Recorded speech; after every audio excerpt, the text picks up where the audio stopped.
탄핵 반대 집회를 주도했던 태극기와 십자가의 동맹을 보면서 자괴감을 느끼는 기독교인들에게 기독교는 민주주의를 싫어하는지, 아예 관심이 없는지, 아니면 기독교도 민주주의를 지지하는지 답답하고 궁금한 시민들에게 호모 요쿠스의 저자 이병주 변호사가 시원한 질문과 명쾌한 답변을 제시합니다. 박근혜 사태와 기독교의 문제, 기독교인들에게 민주주의는 무엇인가? 도서출판 대장간. 100년 이상 살 수 있는 장수 어종, 캐비아를 낳는 어종으로 더욱 유명한 철갑상어. 이 철갑상어를 진액으로 만들었다는데 그 이름하여 사랑어. 오메가3, 필수 아미노산, 각종 미네랄, 컨드로이친 등 100년 장수 철갑상어를 진액으로 한 컵에. 좋다, 좋아. 철갑상어 진액 사랑어. 스태미나가 콸콸콸. 검색창에 사랑어.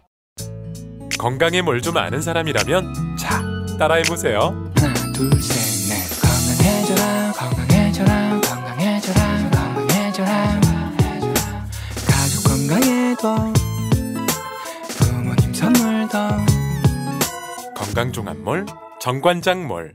텍스토머 정품을 꼭 확인하세요. 우리 집 방충망 바꿨어요. 미세벌레 덤벼봐 먼지 모두 덤벼봐 촘촘해서 촘촘만 방충망은 촘촘만 예쁘고 통풍까지 좋아요. 방충망은 촘촘만 주식회사 텍스토머. 텍스토머 정품을 꼭 확인하세요. 우리 집 방충망 바꿨어요. 미세벌레 덤벼봐 먼지 모두 덤벼봐 촘촘해서 촘촘만 방충망은 촘촘만 예쁘고 통풍까지 좋아요. 방충망은 촘촘만 주식회사 텍스토머.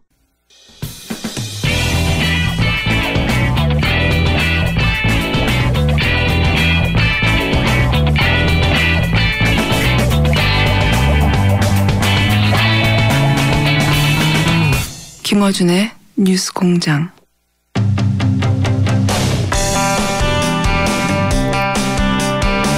YTN이 최근 신임 사장을 공모했죠. 여기에 10년차 해직 기자 노정면 씨가 응모했다가 서류 심사에서 탈락을 했습니다. 적격자가 없어서 아예 재공모를 하겠다고 하는 게 사측의 이야기인데, 노정면 기자 직접 연결해서 이번 사태에 대한 입장 들어보겠습니다. 안녕하십니까? 네, 안녕하세요. 노정면입니다. 10년 됐죠? 거의. 해직당한 지요? 예. 차수로 10년 차고 만 9년 됐습니다. 예, 10년 차. 정말 오래됐습니다. 네. 그리고 본인 페이스북에도 해고 며칠 차 이렇게 계속 며칠 차죠 지금 이제? 오늘이 3217일입니다. 이야, 정말 오래됐습니다. 너무 오래돼서 다시 한번 여쭤보겠는데, 그때 당시 해직됐던 이유가 뭐였죠? 2008년도에도 지금처럼 YTN 사장 교체기였는데요. 예. 그때 이명박 정권에서 이제 이른바 낙하산 사장을 내려보내서 네. 그 사장을 막는 투쟁을 제가 노조위원장일 때였는데 그 투쟁을 하다가 해고당했습니다. 그때 같이 해고당하신 분들은 그 중에서 복귀하신 분이 있습니까? 그 당시 6명이 한꺼번에 해고를 당했고요. 그 중에 3명은 이제 대법원에서 승소해서 복귀를 하셨고, 예. 저를 포함한 3명은 아직 밖에 있습니다. 그렇죠. 그런데도 계속 복귀를 하겠다고, 이 연차, 날짜도 계속 올리시고, 그런 의지를 밝히시다가, 이번에 사장 공모에 응모하시면서 만약에 이 사장 공모에서 떨어지면 이제는 YTN으로 복귀하는 거를 꿈을 접겠다라고 하셨는데, 우선 왜 응모하셨습니까? 일단 YTN 언론 개혁 그 차원에서 이제 YTN 개혁이 중요하다고 봤고, 지난 9년의 시간이 그런 언론 개혁을 위한 준비 기간이었다고 생각해요. 그래서 간단히 말씀드리면 YTN에서 제가 필요한 이유는 YTN을 조금이라도 더 개혁시키고 진일보시키는 데 기여하라, 이런 게 아닌가 싶어서, 사장이 되면, 그런 일을 조금 더 적극적으로 또 주도적으로 할 수 있지 않을까, 그런 판단을 했습니다. 실제 노조에서도 지지 선언을 하지 않았습니까? 노조에서 직접적으로 특정 후보를 지지하진 않았고요. 다만 이제 언론 노조 차원 그리고 언론 노조에 소속되어 있는 방송사 지본부에서 이제 지지 선언을 해주셨죠. 응모하셨을 때 저희도 인터뷰 요청을 했었고 아마 뭐 당연히 다른 언론들도 인터뷰를 많이 요청했을 텐데 네. 그때 당시 거절을 하셨어요. 결과가 나오면 인터뷰가 됐다고. 그때 거절하신 이유는 뭔가요? 이번 그 사장 공모 제도가 그 뭐 일반 기업처럼 대주주나 이사회에서 일방적으로 정하는 게 아니라 이게 공영 언론이기 때문에 시민들, 시청자들 의견까지 반영하는 이제 독립적인 심사 절차를 밟겠다 이런 취지였거든요.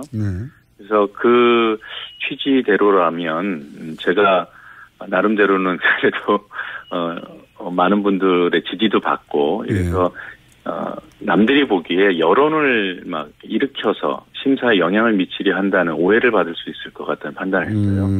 그래서 심사에만 집중하기 위해서 인터뷰를 거절했습니다.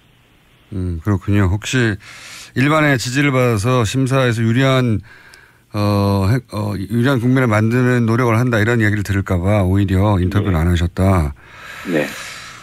그런데 이제 결국은 저희가 인터뷰하는 이유이기도 합니다만 서류 심사에서 0점을 받았다. 서류 심사에서. 네. 대주주 측 심사위원들로부터 그랬죠. 네. 이게 이 사장 공모의 진행 방식을 저희가 몰라서 이게 어떤 의미가 있는 건지 잘 모르겠는데 우선 사장 공모를 어떤 식으로 했고 뭐가 문제인지 좀 설명해 주십시오. 네. YTN은 주식회사하고 또 그 주식시장에 상장되어 있는 공개된 회사이기 때문에 이사회가 당연히 있고요. 이사회에서 경영진을 보통 이제 선출하지 않습니까? 네. 그리고 주주총회에서 승인을 하면은 이제 사장이 되는 건데, 일반 공기업들은 사장 후보 추천위원회라는 그 별도의 법률적인 제도를 갖고 있습니다. 아시겠지만. YTN도 원래는 그 사장 후보 추천위원회 줄여서 사추위 제도가 있었어요. 근데 그 제도를 이명박 정권 때 일방적으로 없애버렸습니다. 배석규 사장 당시에. 그래서 그 제도를 이번에 8년 만에 다시 부활시킨 거예요. 이 의미는 최소한 공기관처럼 이사회로부터 독립되어 있는 별도 기구에서 사장 후보의 자질과 자격만을 검증해서 그 사람을 평가한 결과를 이사회에 올리고 그 결과를 가지고 이사회에서 최종 승인을 하는 이런 이제 절차를 밟기로 돼 있었고요. 구체적으로는 이 사장 후보 추천위원회 위원을 5명으로 구성하고 있습니다. 이 5명 중 1명은 사원 대표격, 또 한 분은 YTN이 시청자를 만나는 언론사이기 때문에 시민사회, 시청자를 대표하는 분, 이렇게 2분이 들어가고요. 나머지 3명은 대주주 측에서 지명한 사람들이 들어갑니다. 대주주라고 하면 뭐 한전, 마사회, 인삼공사 이런 데를 말씀하시는 거죠? 예, 맞습니다. 한전, KDN, 마사회, 인삼공사에. 그런데 지금 언론 보도상으로는 바로 이 한전, 마사회, 인삼공사에서 0점을 줬다는 거 아닙니까? 맞습니다. 그렇게 알려졌는데 지금. 그거는 뭐 사실입니다. 그래서 그렇게 0점을 받으면 5명 중에 3명이 0점을 줬기 때문에 통과할 수가 없는 상황이고 결정적으로 이 공기업 대주주들이 노조변을 원하지 않았기 때문에 탈락한 것으로 이렇게 보도가 됐는데 이 공기업 그러니까 한전, 마사회, 인삼공사가 0점을 준 이유는 뭐라고 보십니까? 뭐 저를 평가해서 0점을 줬다면 제가 뭐 능력 부족이라고 생각해야죠. 공개적으로 뭐 공정하게 진행된 심사에서 제가 0점을 받았다면 제가 반성할 일인데 저는 저를 평가하지 않았다고 판단해요. 그 이유는요? 이미 떨어뜨리기 위해서 시나리오가 짜졌고 그 시나리오대로 담합을 한 결과라고밖에 판단할 수가 없습니다. 요번 평가 그 항목들이 정치적인 중립성, 경영 능력, 뭐 도덕성, 뭐 이런 것들이거든요. 이런 부분에서 다른 경쟁 후보들과 비교해 볼 때 이건 뭐 제가 절대적으로 제가 훌륭한 사람이라고 말할 수는 없고요.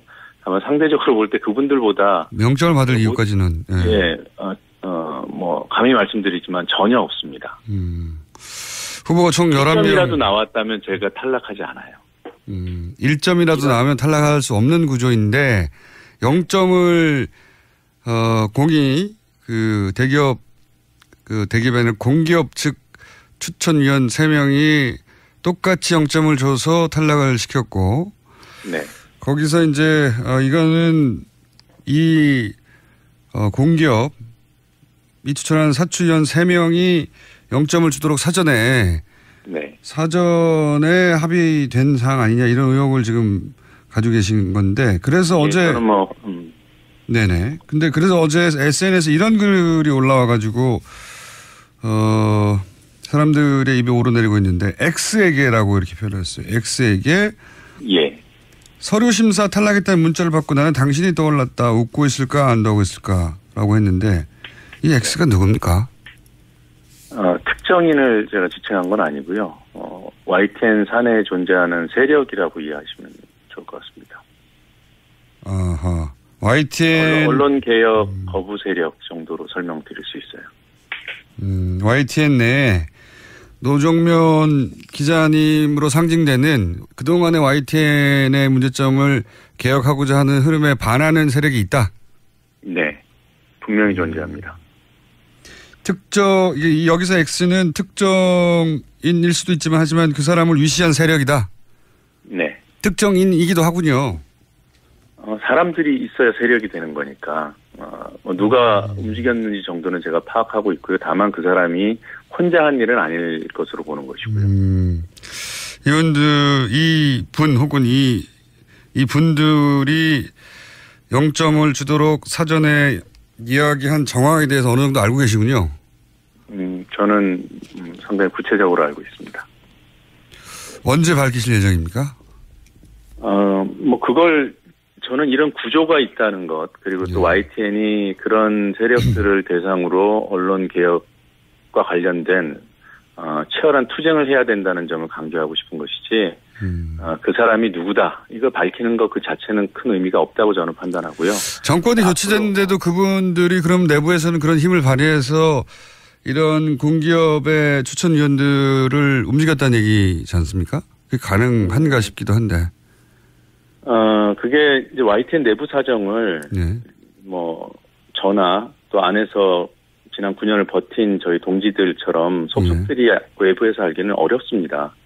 특히나 밖으로 드러나 있는 과거 배석규 전 사장이라든가 김백전 상무라든가 윤두현 전 홍보수석이라든가 이런 사람들 YTN은 거쳐가고 또 누릴 때는 누린 사람들 이런 사람들이야 외부에서도 알겠지만 그 주변을 호위하고 있었던 다수의 여러 세력들이 여전히 YTN에서 자리를 지키고 있고 또 왜 해방기에 껍깃단 이들이 판을 쳤듯이 지금 신분 세탁을 하려는 시도들도 꾸준히 진행되고 있고요.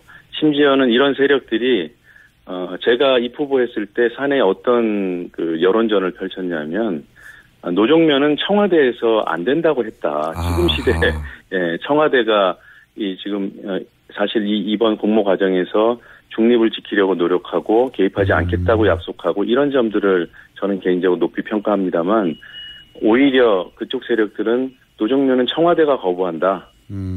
그런 얘기를 사내에다 유포시키고 노종면은 문재인 정부조차도 노종면의 어떤 개혁성 또는 강성 이미지 이런 것들을 부담스러워해서 노종면은 절대 안 될 것이다.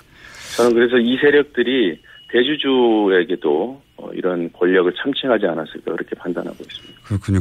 사실은 그런 루머들도 있긴 있었거든요. 근데 그게 그 발언지가 바로 YTN 내에 언론개혁에 저항하는 그런 세력이 자기 뜻을 관철시키기 위해서 흘린 역정보다라고 파악하고 계시는군요. 예, 그렇죠. 아무래도 정부가 그 YTN 언론사 사장 문제에 직접 개입은 안 하더라도 당연히 관심을 갖고 어떤 지켜봤겠죠. 일정한 의견을 낼 수도 있고 저는 그렇다고 생각해요. 공기업 지분이 있기 때문에. 그런데 이제 그런 여론을 수렴하는 과정에서 YTN에 있는 적폐가 아닌 것으로 가장한 변종 적폐 세력들이 아주 치밀하고 광범위하게 여론전을 펼친 것으로 알고 있습니다. 알겠습니다. 구체적으로 어떤 세력인지 어떤 작업을 했는지는 오늘은 말씀 못 하시는 것 같은데, 혹시 그걸 구체적으로 폭로할 계획이 있으면 저희하고 인터뷰 한 번 더 해주시고요. 예, 꼭 저희하고 먼저 해주세요. 한 가지만 더 여쭤보자면, 예. 그래서 11명 중에 이제 의도적으로 노정면 기자를 탈락시키고 나머지 그리고 한 사람을 적격자로 뽑았으면 또 모르겠는데, 이번에 통과시킨 사람 중에는 적격자가 없다고 아예 무산을 시켜버렸어요, 공모를. 이건 어떻게 이해해야 합니까? 그 네 분에 대해서도 저는 이번 사추위가, 뭐라고 할까요? 못할 짓을 한 거죠. 네 분은, 네 분께는 죄송한 얘기지만 노정면을 떨어뜨리기 위한 들러리였습니다. 아하. 노정면 기자가 응모할 것이 틀림없고 혹은 응모하는 것을 알고 나서 어쨌든 절차는 진행해야 되니까 이렇게 만들어 놓고 노정면 탈락시킨 다음에 나머지 사람들도 적격자가 없다고 결국은 사장을 뽑는 절차 자체를 무산시켜버리는, 이건 이미 이렇게 되기로 그쪽에서는 계획하고 있었다, 이렇게 보시는 거군요. 네 분 중에서 누군가를 뽑을 생각이 없었다. 막판까지 할 수도 있었겠죠. 저는 그 부분에 대해서는 확정적으로 말씀드릴 수는 없고, 제1순위는 노정면을 탈락시켜야 된다는 것이었고, 모르겠습니다. 그 눈치를 살펴서, 반발이 적었다면 네 분 중에 한 분을 그냥 거의 꼭두각시처럼 세웠을 가능성도 저는 있다고 봐요. 근데 저희 YTN 노조나 저나 또 시민사회 여론이나, 이번 일에 대해서 관심을 보이고 또 항의하고. 그러면 이 사람 뽑으려고 노정면을 탈락시키는 거냐? 이런 얘기를 그렇죠. 또 들을까봐 아예. 그렇죠. 그런 부담이 매우 컸을 겁니다. 그러면 다음 사장 공모에도 응모하셔야 되는 거 아닙니까? 사추위가 공정하게 진행된다는 최소한의 조건이 마련된다면 저는 응모할 생각은 없어요. 제가 응모한 자체가 사추위가 이렇게 좀 뭔가 좋지 않은 방향으로 흘러갈 조짐을 봤기 때문에 그 부분을 알리고 또는 견제하기 위해서 제가 응모했던 것이기 때문에요. 그것이 해소되는 과정으로 접어들었다고 판단하면 응모하지 않을 생각입니다. 아니, 이 과정 자체가 해소되지 않았음을 증명하는 거 아닙니까? 그러니까 제 말은 뭐냐면. 지금은 해소되지 않았죠. 그러니까 또 응모하셔야 되는 거 아니에요? 원래는 이번에 응모에 탈락하면 다시는 응모하지 않겠다고 말씀하셨지만, 예. 상황이 그런 상황이 아닌 게 지금 점점 명백해지면 오히려 또 응모하고 해야 되는 거 아닙니까? 그런 가능성을 전혀 배제하지는 않습니다만은, 예. 기본적으로 제가, 개인 성명을 통해서 요구해 놓은 것이 있어요. 입후보자였기 때문에. 이번, 공모가 무산된 것은 적격자가 없어서 무산된 것이 아니라, 음모에 의해서, 담합에 의해서 공모 절차가 훼손됐기 때문에 원인 무효가 된 거거든요. 그럼 또 응모하셔야죠. 그래서, 근데 결과적으로 재공모를 하게 되면, 저희 기본적인 조건들이 이번 상황에 대한 인정과 사과, 그리고 사추위원들의 교체, 그를 통한 공정한 사추위 진행의 약속, 이것들이 보장되는 그런 조건 하에서 저는 응모하지 않을 생각입니다. 그게 보장이 안 되면 또 응모할 것이다. 네. 그렇게 해석할 수도 있겠군요. 예, 지금 더 구체적으로 말씀드리긴 좀 곤란하고요. 네. 왜냐하면 이런 문제를 드러내기 위해서라도 계속 응모해야 되는 게 아닌가는. 네, 본인은 괴로우시겠지만. 네, 예. 저는 이번 상황을 제가 일신의 영달이나 또는 어떤 사람들은 그러더라고요. 제가 소영웅주의의 발로로 이런 행동을 했다고. 근데 그런 분들께 말씀드리고 싶은 것은, 말씀을 그렇게 쉽게 하시지 말았으면 좋겠어요. 네. 인생을 걸고 하는 일이고. 네, 10년을 버틴 일인데요.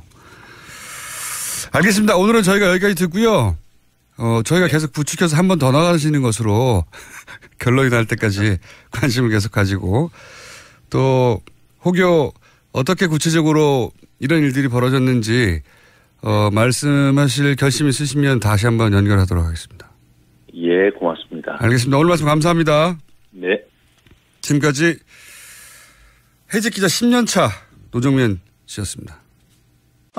또 떨어졌어. 너 또 입사 시험 봤어? 아니, 차량용 핸드폰 거치대 말이야. 여러 개 사봤는데 실패의 연속이야. 떨어지고 시야 가리고 운전석에서도 멀고 뭐 좋은 거 없을까? 싼 것만 찾으니까 그렇지. 제대로 된 거 하나 사서 편리하게 쓰는 게 더 낫지. 그런 게 있어? 그럼 있지. 1, 2, 3 할 때 2. 힘 세다 할 때 힘. 2 힘. 2 힘? 2배로 힘이 세다는 건가? 네이버 검색창에 2 힘을 검색해보세요. 오빠, 우리 어디 가는 거야? 정수 가지. 와, 우리 말 타러 가는 거야? 그렇게 좋아?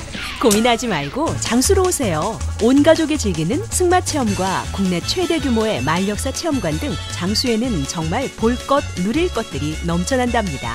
말의 심장 소리를 직접 느껴보는 장수에서의 하룬 여행. 장수는 항상 가까이 있습니다. 주말 여행은 장수로. 승마 체험 예약은 063-350-5486.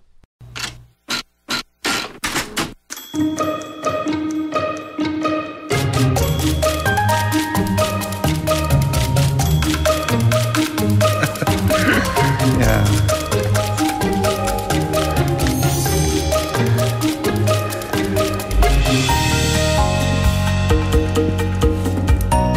네, 큐가 들어왔네요. 그것도 모르고 제가 떠들 뻔했습니다. 자, 오늘은 새로 준비한 코너입니다. 제가 야심 안 차게 준비한 코너인데요. 코너 제목은 그것마저 알려주며. 예, 이게 뭐냐면은 듣기 전까지는 본인이 궁금했다는 사실조차 깨닫지 못하는 그런 사안들이 있습니다. 근데 듣고 보니 아이고 이거 궁금했던 거네? 라고 하는 그것마저 알려주는 여론조사 코너입니다. 듣고 나면 맞아. 궁금했었을 것 같다라고 생각이 드는 사안들. 다른 여론조사 기관들이 큰 거 조사할 때 저희는 조사하지 못했던 흘리고 갔던 것들. 네. 모조리 걷어가지고 그것마저 알려주는 시간. 리얼미터 권순정 조사 분석실장님과 함께합니다. 안녕하십니까? 안녕하십니까? 오랜만입니다. 예. 그리고 또 한 가지 저는 엮어서 보통 이제 대통령 지지도, 정당 지지도는 주 초에 발표를 합니다. 다들. 저희는 주 중간에, 예. 주 중간 목요일 날. 예, 월요일 날까지, 예. 수요일까지 조사한 걸 묶어가지고. 주중, 뜬금없이 중간에 발표하는. 절대 뜬금없지 않습니다. 주 중에 하는 거는 저희가 유리하다는 거. 주 중간 발표 그리고 겸사겸사해서 그것까지 알려주는 시간. 자, 오늘 왜냐하면 주초 주말 되면 막 쏟아지잖아요. 맞습니다. 네, 예. 주 중간에 한번 해보자. 예, 전국의 변화가 격동할 때는 주중과 그러니까 주 후반의 변화가 심합니다. 그렇죠. 사건은 주중에 주로 벌어지는 맞습니다. 네. 자, 그러면 먼저 대통령 국정 지지율과 각 정당 지지율을 주 중에 한번 처음으로 발표해 보겠습니다. 어떻습니까? 네, 지난주까지 문 대통령 지지율이 2주 연속 하락했는데요. 이번 주차가 취임 12주차입니다. 주중 집계에서는 반등세를 보였습니다. 긍정평가가 지난주 대비 2.3%포인트 올라서 74.7%가 나왔고요. 부정평가는 18.7%로 나타났습니다. 그러네요. 떨어진 만큼 다시 올라갔네요. 네. 맞습니다. 네. 그리고 정당은 어떻습니까? 정당은 더불어민주당이 54.7%가 나왔고요. 많이 올라갔네요. 많이 올랐습니다. 한 4.3%포인트 올랐고요. 자유한국당은 15.1%, 정의당은 6.2%, 국민의당은 4.9%, 4%는 처음 나왔는데. 바른정당도 4.8%로 당청이 모두 올랐고 야사당이 정의당 포함해서 정의당 낙폭은 그렇게 크지 않은데 야사당이 모두 내렸습니다. 여기서 국민의당 4%는 처음이고 바른정당 4%도 처음인 것 같은데요? 처음은 아니군요. 예, 바른정당은 이전에 많이 좀 안 좋았을 때가 있었기 때문에 4%대가 있었고요. 낙폭이 제일 크네요. 예, 국민의당은 지금까지 이제 재보조장 논란으로 5.1%가 종합집계로서는 최저였는데요. 요번에 3일간의 종합집계 기준으로 해서 최초로 4% 떨어졌으니까 최저치입니다. 그렇군요. 원인 분석을 잠깐 해보죠. 대통령 주 중간에 중간 합계 지지율이 2%가 올라간 이유는 뭡니까? 일단은 두 가지로 보고 있습니다. 지난 주말부터 이번 주 주초에 크게 화두가 되었죠. 하나는 대기업 고소득자. 이제 당청의 용어로는 초가 앞에 붙었는데, 네. 예, 대기업 고소득자 정세 방침과 초고소득이 맞긴 맞죠, 그 정도면. 맞습니다. 근데 한국당의 충북도내 발언이 있었죠. 덜치 발언부터 시작해서 여러 가지 SNS 해명 논란, 거짓말 논란 그런 부분들이 이제 확대가 됐는데 이 두 가지가 영향을 미친 것으로 보입니다. 그러면 증세 논란은 보통 집권 여당의 지지율을 떨어뜨리는데요, 통상. 맞습니다. 보통 세금 관련해서는 이제 지지율 하락 요인이라고 모두가 인식을 하고 있는데 이번은 좀 다릅니다.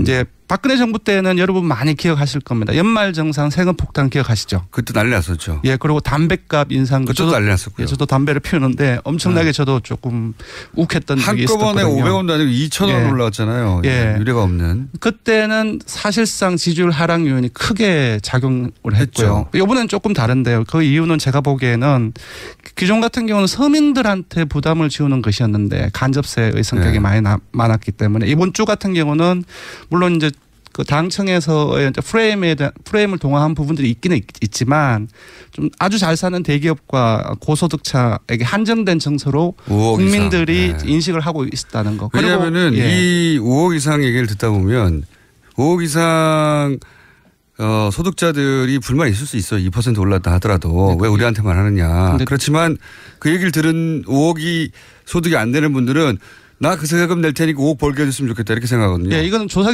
결과로도 나타났습니다. 지난주에 요 정세 관련 방침에 대해서 어떻게 생각하는지 여론조사를 해봤는데 무려 85.6%가 찬성 여론이 나왔습니다. 그러니까 대통령 지지율보다 더 높은 거죠. 예. 그러니까 이 경우에는 대통령 지지율보다 더 높기 때문에 이런 사람들이 있는 겁니다. 그러니까 문재인 대통령은 반대하지만 정세 방침에 대해서는 찬성하는 사람들이 나타나는 거죠. 좋다. 그래서 이런 부분들의 일부가 그 우호적인 태도로 돌아설 여지가 있는 것이죠. 그리고 또 한 가지 드는 생각은 뭐냔 말이죠. 이런 증세 논란 예전에 이제 종부세 논란 때도 사실 유사한 구조였거든요. 그렇습니다. 국민 대부분이 종부세하고 상관이 없었어요. 종부세 대상자가 1.몇 %였으니까요.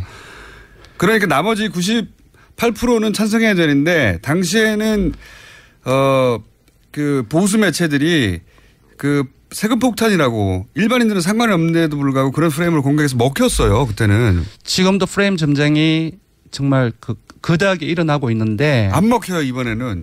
신기하게. 저도 보수 매체가 이걸 세금 폭탄 뭐라고 합니까 무슨 용어죠? 세금 폭탄 또 하나의 용어가 있는데 하여튼 여러 가지 용어로 결국은 세금을 올리는 거에 대해서 굉장히 집중적으로 비판하고 있거든요. 보수 매체들이.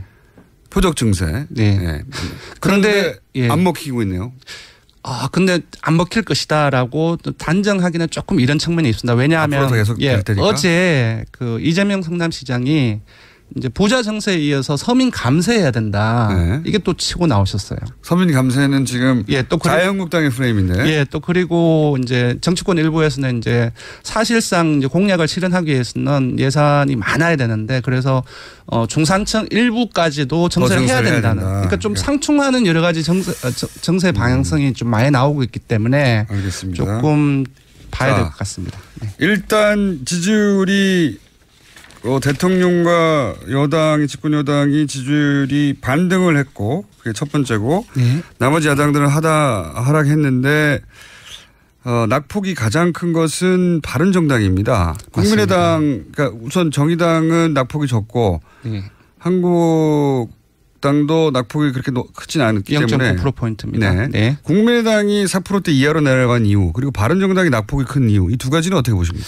일단 국민의당 같은 경우는 아시다시피 제보조작 사건이 워낙 큰 파장을 일으켰습니다. 그래서 아까 말씀드렸듯이 5.1%까지 최저치를 떨어졌는데 제보조작 사건은 거의 끝났는데요 이제. 이제 조금 조정이 되는데 이현주 의원이 연일 여론의 집중을 받고 있습니다. 이현주 의원이요. 그 어제나 그제 같은 경우는 이제 알바비 떼어도 참는 게 공동체 의식이다. 그리고 이제 공무원 폄하 발언 이런 것들이 계속 중첩적으로 나오고 연주의 효과를 보시는 거고 바른정당이 한 번에 2%가 넘게 떨어진 건 뭡니까 이유가? 맞습니다. 지금 지난주에 7.3%에서 7%에서는 오랜만에 회복을 했거든요. 그래서 지지율이 워낙 낮은 상태이기 때문에 한 2.5% 떨어진 것도 상당폭 하락한 겁니다. 25%가 떨어진 거예요 거의.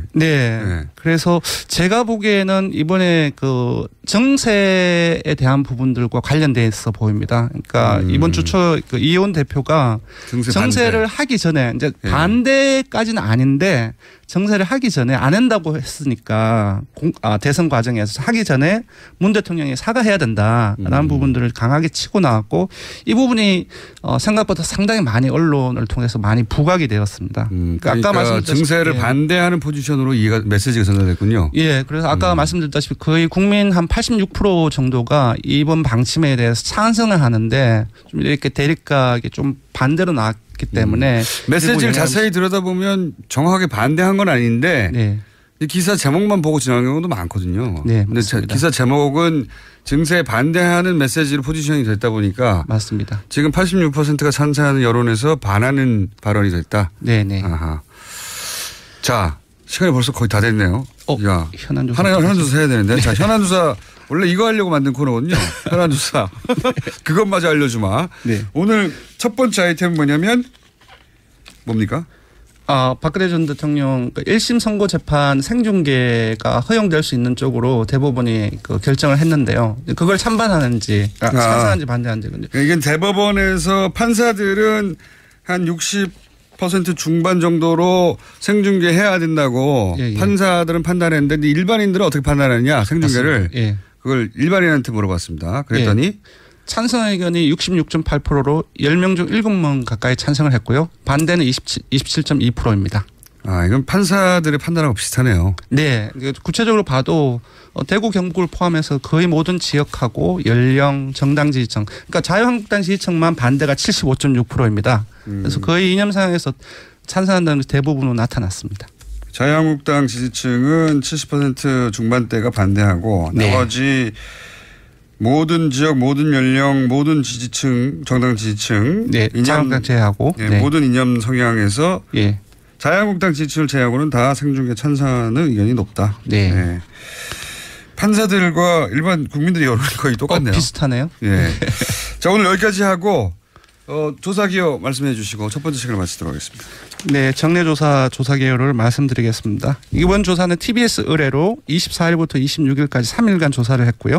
전화 면접 자동응답 혼용으로 했습니다. 34,908명의 통화를 시도해서 최종 1,533명의 응답을 완료했고 응답률은 4.4%, 표본 오차는 95% 신뢰 수준 플러스 마이너스 4.4%포인트입니다. 자, 앞으로 저희가 뭘 그것마저 알려드릴지 궁금하신 점이 있으면 문자로 주세요. 저희가 다 조사할 테니까 아무리 사소해도 상관없습니다. 제목을 보십시오. 그것마저 알려준다는 거 아닙니까? 네. 그것마저 알려드리겠습니다. 자, 오늘 첫 번째 시간이었습니다. 수고하셨습니다. 고맙습니다. TRBT의 권순정 실장이었습니다.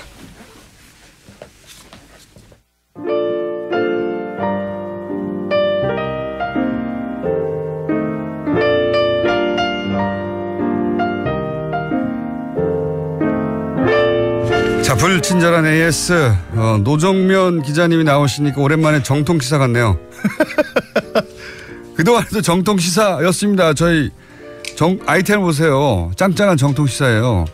제가 정통 시사 진행자가 아니라서 그렇지 아이템은 정통 시사입니다. 네. 노정면 기자님에 대해서 문자가 많이 왔습니다. 지켜보고 응원하고 있다고. 자, 그리고 내부자 둘 코너 두 주 만에 돌아왔더니 문자 많네요. 네. 내부자 둘 코너를 보면 공장장이 극한 직업인 것 같아요. 극한 직업 맞습니다.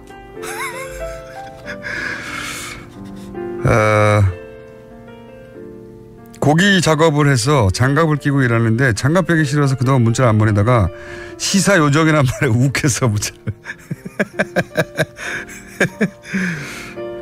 회사가 상암동입니다. 네. 직선거리로 제가 제일 가까울 텐데 한 번도 못 봤어요. 누가 가깝냐 뽑아주면 스튜디오로 가겠습니다. 필요 없고요. 안 오셔도 됩니다. 시드니에서 출첵입니다. 거리 말고 충성도로 체크해주세요. 꼭 발표합니다. 기대해 주십시오. 네, 누가 말씀 듣나. 여기까지 하겠습니다.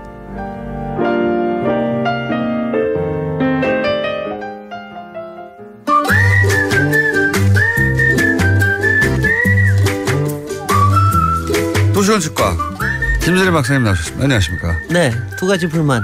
네. 요정은요, 이슬만 먹고 삽니다. 두 번째. 요괴라고 제가 요괴. 그래 요괴라면 맞지. 시사 요괴. 네. 다음은 그렇게 바꾸시고요. 근데 그것마저 알려주면은 거의 요괴급입니다. 별로 이름이 좋지 않습니다. 그래서 저는 좀 재고해 보시라. 시사 요괴로도 하지 말라고요? 아니 시사 요괴 그건 아니 요괴는 하시고 요괴급 그것마저 알려주면은 조금 더 근사한 거로 바꾸시라. 그것마저 알려주면은 좀 약하다. 약한 게라기보다는 좀 요괴스럽다는 뜻이에요. 요괴스럽다. 요괴니까요. 아니 왜냐하면은 왜냐하면 굉장히 중요한 건데 정책에 관련돼 가지고 어떤 민심이 있느냐 하는 걸 중요한 건데 그거를 너무 좀 희화화하는 것 같아서. 그런 의견은 죄송합니다. 그런 이거 남의 영역을 건드리는 거 아니죠. 그런 의견을 저희는 충분히 참고해서 받아들이지 않아요. 알아요. 그래도 또 얘기를 합니다. 저는 받아들이지 않더라도 우리 아주 씩씩하게 삽시다. 충분히 참고한 다음에 받아들이지 않는 것으로. 자, 오늘은 여행 도시에 대해서 얘기하고 있죠. 지난주부터. 우리 도시 여행에 대해서 얘기하는데 오늘은 뭐 시간도 좀 짧고 그리고 우리가 오늘 얘기하려고 하는 데가 통영이니까. 통영이에요? 네. 통영이니까 저는 오늘 먼저 좀 저기부터 얘기를 하자면은 핵심이 이거예요. 그러니까 여러분들 속에 내 마음속 공간을 찾으라. 라고 하는 거예요. 특히 도시 여행이나 여름 여행에서 자기 마음속의 공간을 찾아가는 게 굉장히 중요한데 통영이 바로 그런 겁니다. 내 마음속 그 공간 같은 그런 왜 그런 느낌이. 거죠? 저는 안 가봐가지고. 근데 안 가봤다는 게 말이 고재에서 났잖아. 고재에서 자라셨잖아요. 진해에서 태어났습니다. 진해 글쎄. 진해에서 있었는데 어떻게 거기를 안 가요? 통영을. 진해에서 5살까지 살아서. 그러니까 이게 5살까지만 살고 그다음에는 서울에 와서 중고등학교 그다음에 부산에 살다가 중학교 때부터 서울에 살았어요. 아니 그래도 말도 안 되는 거죠. 왜 말이 안 됩니까? 이게 문제냐면은요. 발끈. 자기가 가까이 있는 데는 찾아가 보지 않는다는 게 이게 참 문제고요. 진해하고 통영은 그래도 5살이 가긴 멀어요. 아니 그러니까 엄마 아빠하고 같이 가셨어야지. 아니면 좀 책을 읽든가. 그때도 통영이 가볼 만한 곳이었습니까? 그럼요. 그때는 지금보다 훨씬 더 로맨틱했죠. 70년대 초반인데요, 제가. 70년대 초반이 바로 제가 왜 통영이 제 마음속 공간이냐 중에 하나인데. 글쎄 연애하셨구나. 연애했습니다. 배 타고 여행했습니다. 한려수도에서. 그래서 저기 했는데 제가 이제 통영에 대해서 특별히 얘기한 건 지난번에 베를린 얘기하면서 베를린에 이제 우리 김정숙 여사께서 통영에 동백 나무를 갖다 심으셨잖아요. 윤희상 작곡가가 이제 바로 통영 출신이에요. 윤희상 작곡가가 지금 한국으로 못 돌아오고 있거든요. 못 돌아오고 유해도 못 돌아올 뿐 아니라 지금 뭐 생가터도 뭐 지금 막 부셔버리고 뭐 지금 난리예요. 그래서 이제 월북 작가라고. 네네. 근데 그거는 뭐 다 이제는 다 클리어가 된 건데도. 그런데 그 통영에 있는 동백나무를 대신 가서 심었죠. 고향의 나무로. 그 굉장히 동백나무가 통영시의 나무이자 꽃이에요. 다 시마다 시꽃이 나무가 있는데 근데 베를린에 심는 거는 제수처는 굉장히 좋았으나 살아남기는 좀 어려울 겁니다. 베를린이 무지 춥거든요. 아마 흙도 일부 가져왔었죠. 그렇습니다. 왜냐하면 그래서 아마도 김정숙 여사 마음속에도 통영이 윤희상 작곡가에 대한 존경과 더불어서 그런 마음속 공간이 있지 않았을까. 왜 통영이 멋진 도시입니까? 근데 이제 그렇게 너무 이제 그렇게 하지 말고요. 그렇게 하고 싶어요. 일단은 바다와 섬들이 이제 굉장히 많은데 아니에요. 근데 여기가 뭐냐 정말 재밌는 게 여기 이순신 장군의 마음의 고향이기도 해요. 한산도. 왜 그렇습니까? 바로 한산도에 가까우니까. 아니요 가깝기뿐이야 바로 앞에 있는 거고 여기에 수군 저기가 있었으니까. 그렇다고 해서 마음의 고향인지는 어떻게 아세요? 아니 한산도에서 글을 썼잖아요. 한산도 수루에 앉아서. 난중에 이게 통영 나오나요? 그럼요. 그러니까 통영이라는 말을 그때 쓰지는 않았죠. 그러니까 그래서 분명히 왜냐하면 그때 분위기가 아마도 통영의 한려수도의 분위기가 저는 이순신 장군의 마음속에도 있었을 거라고 생각해요. 그리고 아마 이순신 장군 마음속에는 그 바다와 이렇게 떠 있는 섬이 아마 뭐 이렇게 그야말로 이렇게 쫙 이렇게 뭔가 이렇게 호령할 수 있는 거로 보이지 않으셨을까? 뭐 이런 생각도 해보고요. 근데 이게 그 섬들이 본인들의 수군처럼 보였을 것이다. 그랬을 수도 있을 거라고 생각합니다. 그리고 거기에 바다를 다 알아내고 어디가 이제 목이고 이런 걸 다 알아내는 이런 과정들이 그러니까 이게 다 다른 마음에 다른 게 들어가 있어요. 근데 이제 통영이 재밌는 게 바로 여기에 그야말로 병창기지가 있었기 때문에 여기에 산업도 굉장히 많이 발달됐습니다. 장사도 굉장히 많이 했고 그리고 이 주변에 이제 뭐 농업이나 이런 것도 농산물도 여기에 다 들어오고 그래서 통영에 보면은 먹을거리도 많고 왜 공예품이 많잖아요. 안 가봐서 모릅니다. 아니 그건 가봐서 아는 게 아니라 통영 칠기가 유명한 정도는 알아야지. 안 가봐서 모릅니다. 아니 근데 이제 바로 그런 것 때문에 안 가본 게 아니라 이제 바로 그런 것 때문에 그러니까 한 공간이 여러 가지 느낌을 가질 수 있는 게 바로 이제 통영의 장점이죠. 통영이 이제 그야말로 이제 군대도 있지만 그리고 여기서 엄청난 전쟁도 있고 그랬지만 거기에 숨어져 있는 이제 서정과 감성과 이 부분. 근데 여기서 이제 여기서 하나만 더 얘기하면은요. 다른 거 다른 점이 뭐예요? 통영만의. 보세요. 아니 바다하고 섬이 지금 뭘 다 그걸 물어보고 그래요. 아니 바다와 섬이 있는 것도 다른 것도 있는데 통영만에. 이렇게 얘기하시면 조금 좋을지 몰라. 제가 그 얘기 하려고 왔는데 노무현 대통령이 통영이 정말 마음속의 공간이셨어요. 네. 제가 이제 왜 그걸 알았냐면은 그건 직접 대면에서 말씀하시다가 네네 2004년인가 이렇게 저기 했는데 통영항이라고 하는 그림을 청와대에서 구입을 했어요. 네. 근데 그게 이제 정말 무슨 뭐 피카소가 그린 것보다도 더 느낌이 강해요. 코발트 블루로 해가지고 전영님이라고 하는 굉장히 오래 나이가 그때도 벌써 90 넘으신 분인데 이런 분이 그리신 그림을 통영항을 사셨어요. 그 제가 그걸 기사에 보고 내가 너무나 신기했어요. 왜냐하면 뭐 통영을 좋아하신다는 것도 그렇지만 그런 그림을 살 수 있는 이런 안목이라는 게 굉장한 거 아니에요. 그래서 왜 사는지 물어보셨어요? 그래서 이제 그 다음에 한번 제가 테이블에 한번 앉을 기회가 있어가지고 궁금해가지고 물어봤습니다.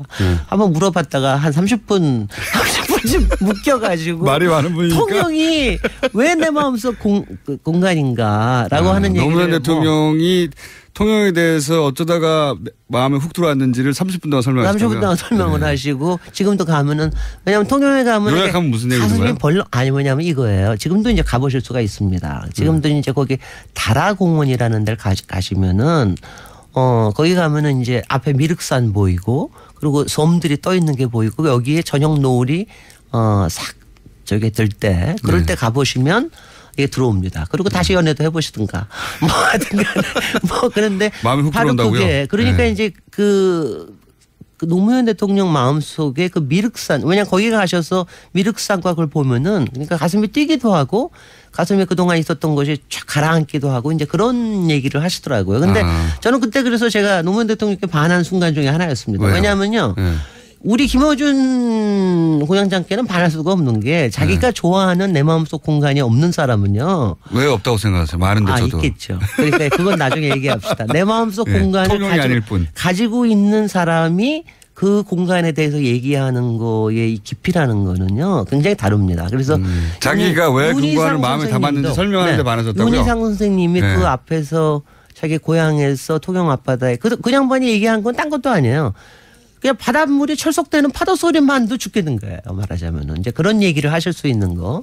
그리고 이제 그 전영님 작가도 통영 출신인데 그 자기 안에 들어있는 그 자기의 고향을 그렇게 그려낼 수 있는 거. 그 다음에 가령 박경리 선생님의 토지 같은 경우에는 통영에서 잘하셨잖아요. 근데 왜 통영에서 이순신, 전영님, 윤희상, 박경리 그 외에도 굉장히 많은 분들이 왜 태어날 수 있었을까? 다른 동네에서도 많은 위인들이 태어났어요. 아니에요. 그것도 분명히 있지만 그런 것들이 태어날 수 있게끔 되는 그 판타지가 있습니다. 통영만에. 그걸 보고 자라게 되면. 네, 그게 있습니다. 그래서 그런 영혼이 풍성하게 된다. 그게 저는 우연히 그야말로 20대에 연애하느라고 그걸 발견을 했지만 여러분들도 가실 때 가셔서 뭐 충무김밥만 먹고 오시지 말고 그러니까 맨날 그런 것만 하시지 말고 그 앞에서 그러니까 그런 공간을 좀 느껴보시는 게 굉장히 중요해요. 그래서 저는 우리가 이제 외국에 무슨 뭐 그리스 도시라든가 이런 얘기들 많이 저기 하고 그러는데 통영만이 가지고 있는 그 맛을 여러분들도 좀 느끼시고 마음에 받아들이시라. 네, 황교익 선생님한테 통영에서 먹거리 뭐 있나 물어봤는데. 거기는 고기는 없어요. 그래요? 고기는 고기에 관련된 없는 세상에 어디 있습니까? 아니 있긴 있지만 고기에 관련된 요리 자체가 없는 거죠. 괜찮습니다. 구워 먹으면 돼요. 저는. 그리고 이제 가시면 거기에 이제 지금 굉장히 유명한 게 동피랑 서피랑 같은 경우에. 동피랑 서피랑은. 그건 이제 벽화 마을인데. 그것도 너무 얼마나 웃겨요. 시에서는 없애려고 그러는데 그냥 민간 단체들이 그 예술가들이 모여가지고 자기네들끼리 국제 무슨 벽화전 해가지고 만들어가지고 보존하는 거예요. 지금 제일 유명한 마을 벽화, 마을 벽들을 그림을 그려서. 벽화를. 그래서 그게 서피랑부터 시작을 해가지고 동피랑 이렇게 해가지고 이제 늘어나고 있고요. 통영이 국제 음악제가 굉장히 유명한 거 아십니까? 그건 들어봤습니다. 그것도 윤희상 때문에 생긴 거고. 그다음에 남망산 조각공원을 가시면 정말 세계적으로 유명한 그 조각가들의 그 제가 통영에 갈 때마다 아니 왜 여기에 세계적인 게 다 모여 있는 거야. 이런 느낌이 들 정도로 참 대단한 알겠습니다. 스피릿을 가지고 있습니다. 김진애 박사님이었습니다. 감사합니다. 안녕. 안녕.